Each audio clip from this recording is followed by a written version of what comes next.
Over the weekend, the Mexican government took down powerful drug lord El Mencho, who is the head of the CJNG cartel.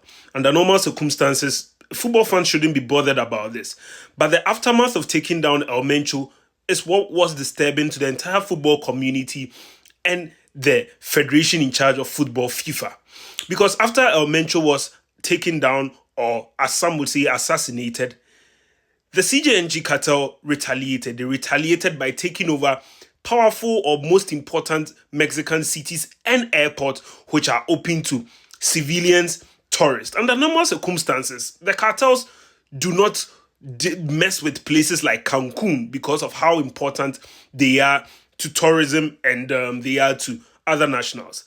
But this was different. They took over cities like Cancun and international amenities like the Guadalajara airport, which also welcomes travelers and tourists, not just from Mexico, but all over the world. This is pretty worrisome or pretty disturbing, considering that Mexico is a co-host of the 2026 FIFA World Cup. In fact, the first game of the World Cup will be kicked in Mexico between Mexico and South Africa, and is going to host countries such as Uruguay and Spain. And this is something that is very disturbing because it creates or it raises questions on a broader security issue.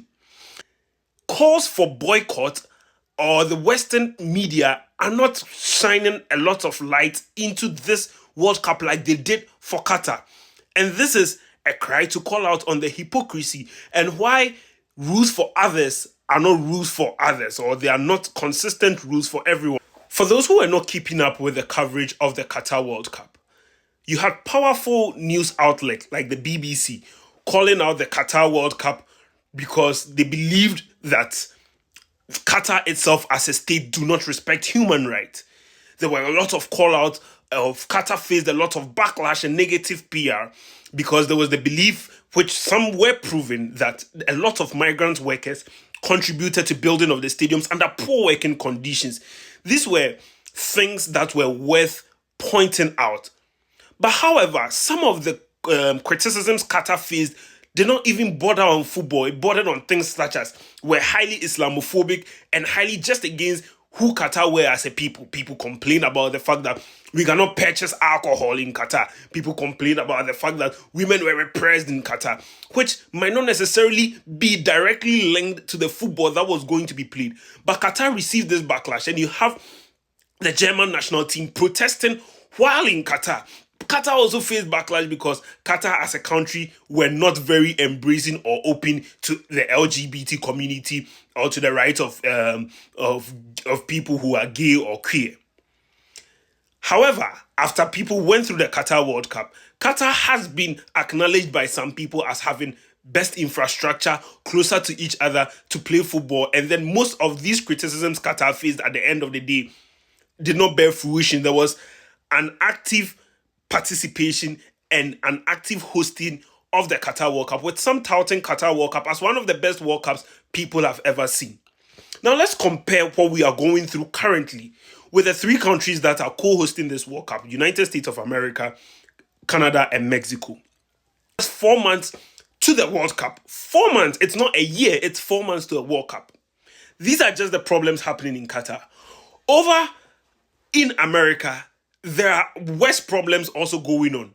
You have ICE, which is supposed to be a government body which is supposed to curb immigration issues or prevent illegal immigrants from crossing over into America or overstaying their residence in America, gunning down and killing its fellow civilians for protestation or just messing with business. You have people like that losing their lives.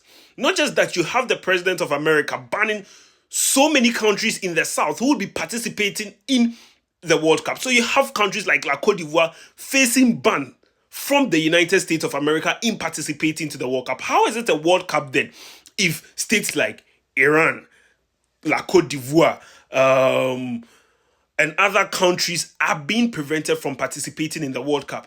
Furthermore, there have been derogatory remarks made by the current president of the United States against nations who are participating in the World Cup as shithole countries, especially the African countries. And so it begs the question, why are Western media outlets like the BBC, who were so in detail, like DW, who were so in detail about the past World Cup, very silent about the happenings in this current World Cup. You don't see them reporting on it. You don't see them saying anything about it. You don't see them covering it the way they approach the Qatar World Cup with such animosity.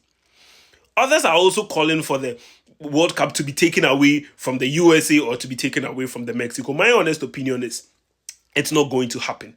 These things are long in the planning. If anything at all is going to happen, I think that if Mexico is going to face a backlash, if because Guadalajara is unstable, if Cancun, if other cities are not stable, what's most likely going to happen is that the United States of America are going to host those games, because we have over the point seen the closeness between the FIFA president and the current president of the United States.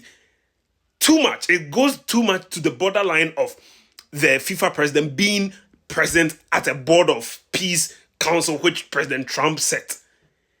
It's bothering along the lines of politics and football, something which FIFA claims they do not involve themselves in, and have the IOC even investigating, with the FIFA president's involvement in the board of peace coming out to say that they do not think it breaches any clause on politics and sports. But then it still sheds a light that when it comes to stuff like this, rules made for one country are not rules made for other countries. The negativity other countries go through are not the same other countries go through. And I'm not saying that Western media were wrong for talking about human rights violation, but those things were no way linked to even the football that was going to be played.